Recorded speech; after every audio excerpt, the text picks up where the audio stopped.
Hi everybody. It's a gorgeous day, so I thought I'd sit outside. Today, we're going to look a little further into the real story of King Edward and Wallace Warfield Simpson. To understand what's happening with Meghan and Harry, and the Palace's reaction or non-action, as some of us see it, we really have to understand the real story of Wallace and Edward. It wasn't just a love story that brought down a king. There's much, much more to it than that, and that's what we're going to get into today. The accepted narrative is that King Edward had fallen in love with Wallace Simpson, and basically, as Charles said about Camilla, she's non-negotiable. I'm going to marry this woman, and if I can't marry her, I'll step down. And for many, many years, generations in fact, we thought it was all about his determination to make her his wife. And through his position as king away because she was far more important. Well, that's not what happened at all.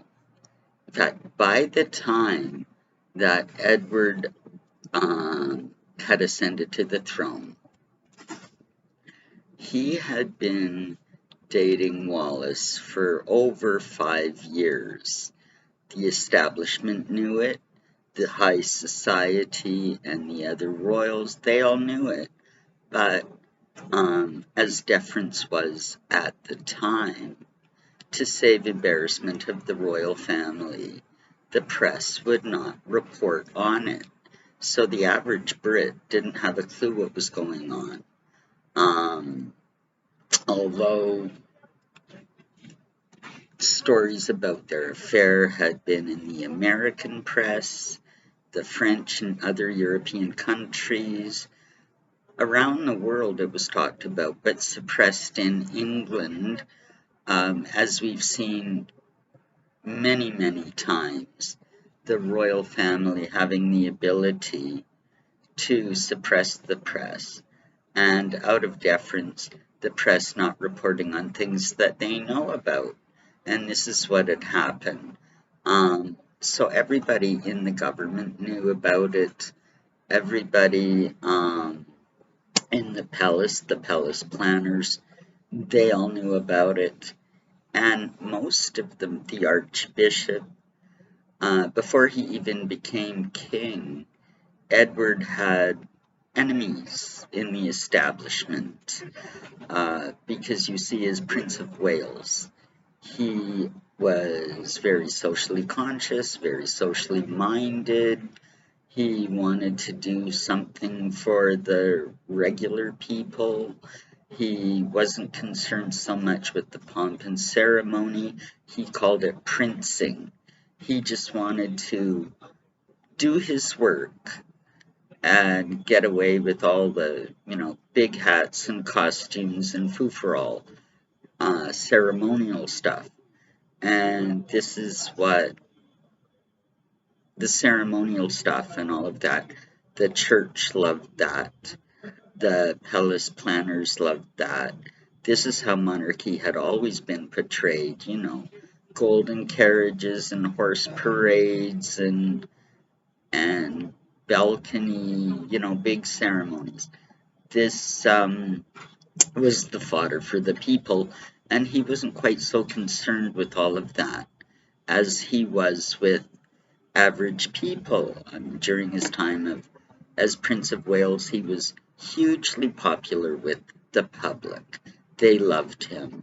He was concerned about the troops fighting in the First World War. He went over and visited the troops. He spoke to vets when he came home. He was very concerned about all of that, and then at one point even said something must be done. And that was like an affront to the government. You're not doing enough, and here I am stepping my foot into a governmental issue and saying you got to do something. So yeah, he had enemies all over the place by the time he even became king. He had Wallis in the background. She was being kept hidden. Um, Now, the dynamic of their relationship, Wallis basically was a social climber due to her background and all of that, which I've gone to a little bit in a previous video. She was a social climber. She wanted money, she wanted stability, and she wanted to be part of the big social circles. And so she actually met the Prince of Wales at the time through a society friend of hers. Don't forget, at this time she was still married to her husband, but that didn't matter, and they began an affair, and still in all, her husband didn't mind. He was basically okay with it, because running in those social circles, not only did Wallis get invites to the Prince of Wales house, so did he. Shooting weekends and parties and dinner parties, and he was able to further his career by making all these contacts in high society. So, his wife sort of stepping out on him, it was worthwhile. He didn't seem to, and if he did mind, he certainly didn't show it. So all of this is going on in the background.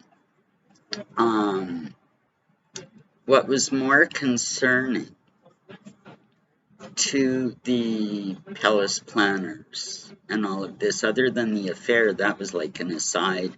They could, work with that if they had to. The Archbishop was not happy. But there were ways around it, like a morganic marriage, which in a sense is what they ended up having anyway, where she would get no title, she would be no heirs to the throne. They never did have any children. But you see, it was his social values at the time, his sort of populist movement, modernizing the monarchy and the way it dealt with its people, almost a predecessor to the way that Princess Diana wanted to do things. And in fact, he was like the Princess Diana of his day. He was that charismatic and that popular with the people. And he really made a point of showing that he cared about the condition of the people. And this was far too much for a lot in government to bear. He was starting to step his foot into things that he shouldn't in a constitutional monarchy. Well, during the time of the Second World War, like in the late 30s and starting in the 40s, well, war was at first brewing, and then as Hitler made his move, turns out that Edward was a little bit of a sympathizer with Hitler and his party. He was very interested in the going on and wanted to meet him. At the time, Churchill was Prime Minister of Britain, and they were trying, as Hitler advanced through Europe, Britain was getting concerned, and they were trying to find a solution to the problem without having to get involved in the war, if possible. Now, on one hand, Edward was speaking with Churchill, and he was really all for appeasement. let's not go to war with Hitler. Let's kind of let him do his thing, but come to some kind of an agreement where, well, he'll kind of leave us alone. We won't go to war with him. And at the same time, we'll be able to put some pressure and some restrictions on him and cut a deal, basically. And Churchill, in the beginning, was all for this. He had seen the horrors of the First World War, as Edward had, and he didn't want to repeat that because it devastated England. But anyway, so what we didn't know at the time, but we do now, is that Wallace and Edward were knee-deep in contacts with spies, with agents, secret agents that were passing information back to the Nazis. Wallace herself had a relationship, the nature of which is in dispute, but with von Ribbentrop, who, at the time, Hitler sent to England as a special ambassador. And basically his job was to get close to Wallace and Edward. And that was successful. From all we know, von Ribbentrop and Wallace were the best of friends. They were great friends. There's rumors of an affair. Andrew Morton wrote a book, 17 Carnations, all about the nature of their relationship. And supposedly, her and Ribbentrop had an affair. They had slept together 17 times, and this is why thereafter, every day, von Ribbentrop would send her 17 roses daily to commemorate the time that they had spent together. Now, so there's still speculation about that, but for a guy to send a woman roses every single day, something happened. I think we can assume that. So she was having pillow talk with a senior level Nazi.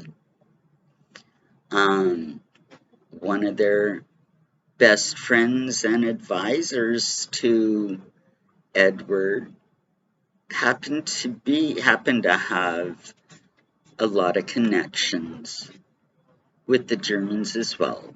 And it is speculated and highly probable that he was a spy. Because, Edward would, tell him things and he would pass it along to the Germans. I mean, Edward was engaging in espionage, and I think Edward knew about his connections. I don't think it was a situation where he was being duped. We had Edward having the desire, he wanted to meet Hitler. So this guy, his contact, who knew a lot of the German government, Nazis, all those people at the time he was in with them, he arranged for Wallace and Edward to take a trip to Germany. And while they were there, they met a lot of the high-level Nazis. They also had tea with Hitler. And, there's that famous picture. Now, what ensued? Because Hitler already knew that Edward was pro-appeasement. He already knew, here's a guy that I can use, a useful puppet. And this is what he was thinking. And so what Hitler proposed to him was that, go ahead. Go ahead and abdicate. Your brother can be king. You've abdicated, that's fine. We as the Germans, we can come in and take over. Oust your brother, who has now become king, and put you in place as the de facto leader of the monarchy, leader of the government. Of course, it would be the Germans that were ruling the roost and telling him what to do, but he was not opposed to this idea. I mean, that's treason on a whole bunch of levels.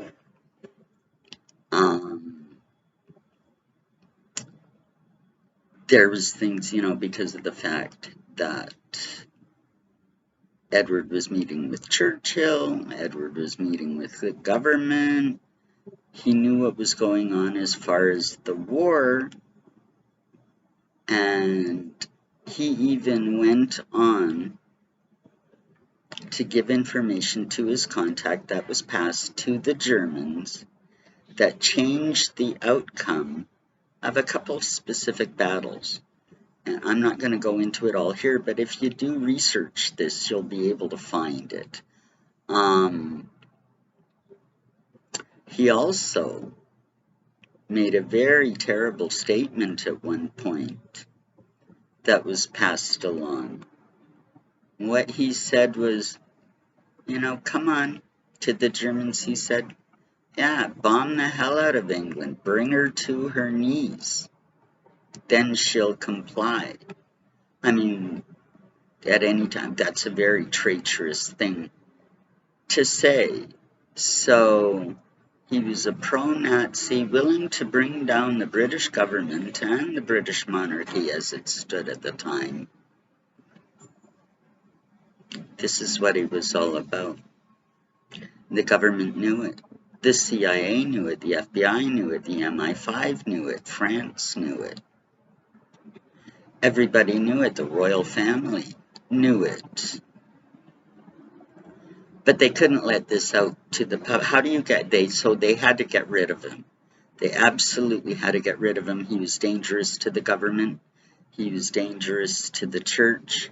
He was dangerous to the monarchy, and they couldn't let him get away with his plan. Well, how do you bring down a king? How do you bring down a king? Wallis Simpson was just added value. She provided the excuse. She was a double-divorced American who stole him away from the crown, eventually, and, well, at the time she was in a relationship with him for over 5 years. So even there are things in the FBI file that I alluded to before about her possibly being a sex worker in Asia for a time. Some of that is in dispute, and some people say that has never really been confirmed, but it was pumped up to worsen her reputation, to avoid him becoming king. See, at the time too, while all of this is going on, the British public has no idea. They didn't have an idea that there was a constitutional crisis going on with the king and Wallis till about, I don't know, maybe 3 weeks, a month before he abdicated in December. I think it might have been October. But for the whole time, everybody knew, but the British public didn't, because they were suppressing all of this. And certainly they were going to suppress Edward's dealing with the Nazis and all of that. They did not want Any kind of an association like that is bad for the government, bad for the church, and ultimately bad for the monarchy. So, and the only reason, one of the reasons things played out the way they did, was of Edward's infatuation with Wallis. He was head over heels madly in love with her, couldn't let her go, even though she was offsetting and abusive to him at times, treated him like dirt. He loved it. I don't know, there was something about that woman that he just couldn't get enough of. So you couldn't say anything wrong about her. Kind of like Harry and Meghan right now. He's so head over heels dumbstruck that he can't see what's really going on. And Edward was the same way. Wallis didn't love him. She never loved him. She got involved. It was fun being his mistress. She could retain her marriage. Her husband was profiting from this. She got to go to the best parties, be on his arm, vacations, meet some, really great people. That's all she wanted. In fact, there's letters that she had written during the abdication crisis while the pressure was on Edward. She wrote him and said, don't walk away from the monarchy for me. Don't do it. Don't do it. She did not want him to abdicate. She had no desire to be queen or duchess or none of that. That truly didn't bother her, and she didn't want him to abdicate. She could see that, of course, this would ruin her reputation forever as a woman that brought down a king, and, pretty much to this day, that's the prevailing attitude. But she didn't want him. She begged him not to. But on the other hand, the government and the church, who also knew of his traitorous behavior, were really pushing the factors. The archbishop at the time could not bring it to bear, could not bring himself to officiate at a coronation of a king that was living in opposition to the church's teaching. And he certainly didn't want to, he had trepidation about, didn't want to crown Edward, and he certainly didn't want to crown Wallis.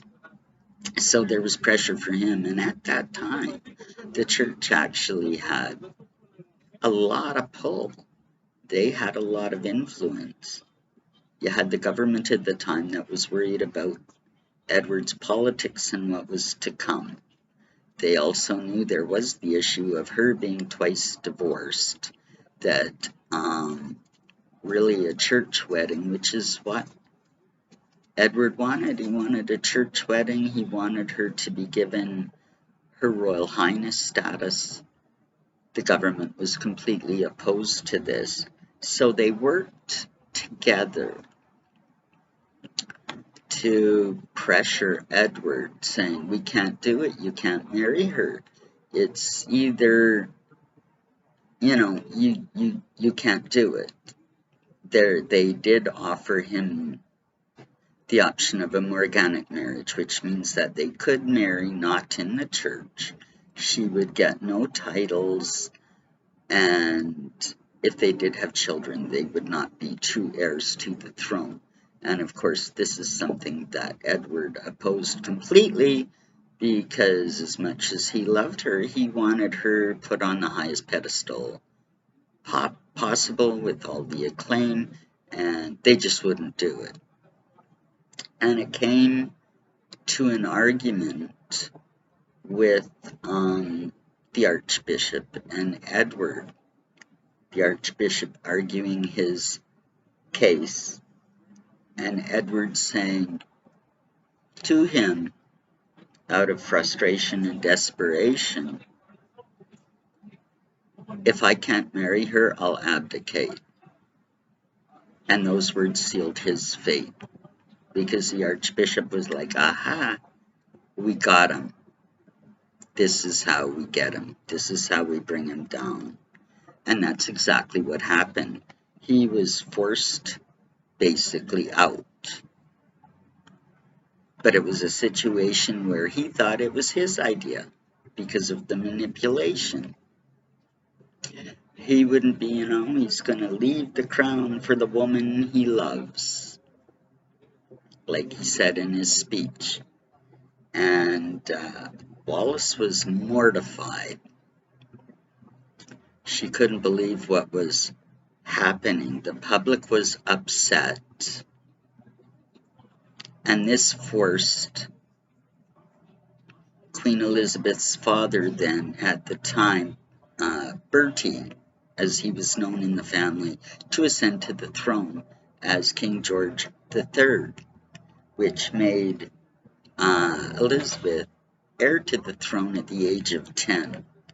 So she would have been well aware of what was going on at 10 years old. She may not have known all the details, but it certainly changed her life at a very early age.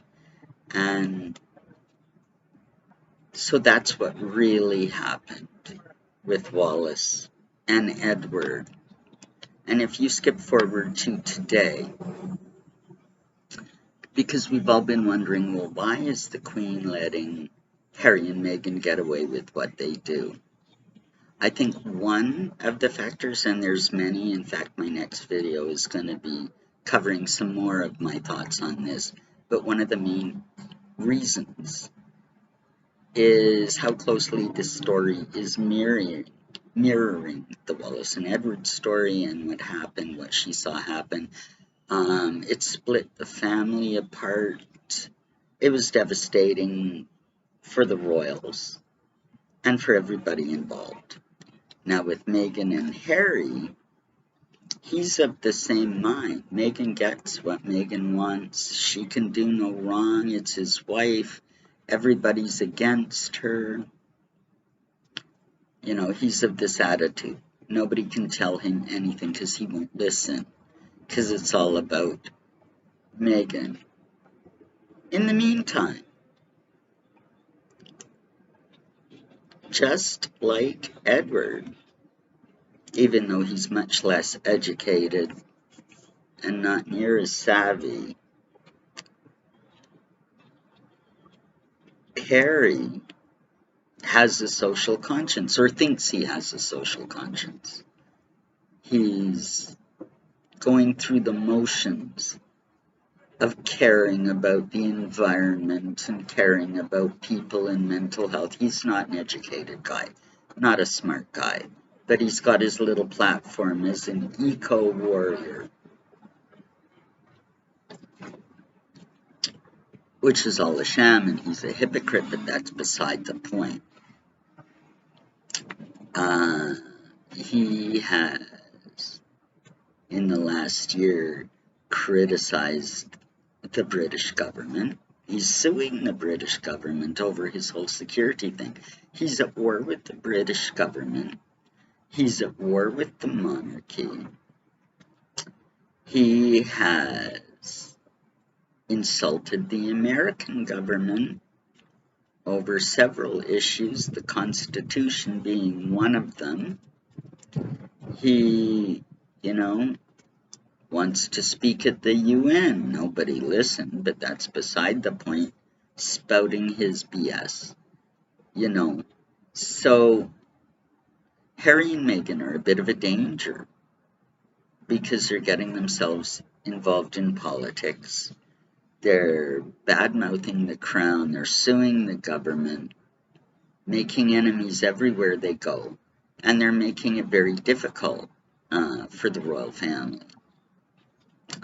But the way they had to deal with Edward at the time, once his brother became king, after a couple of years of supporting them and basically